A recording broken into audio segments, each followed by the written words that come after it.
Welcome back. Now, depending on where you live in the world, you can ask ChatGPT to give you information on writing earnings disclaimers and essential pages. If you have a WordPress website, you can typically get these elements inside of certain plugins. However, if you choose not to operate using WordPress, you will want to have some kind of terms of service statement as well as an earnings disclosure, specifically when you're talking about a business-related product.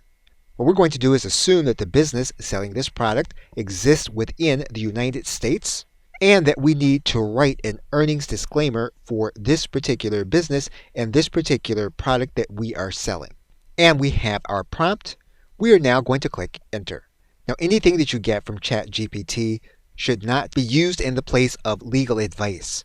And so if you want to use this as a starting point, you still want to make sure that you are legally in compliance with laws in your country, in your region, and in your local area.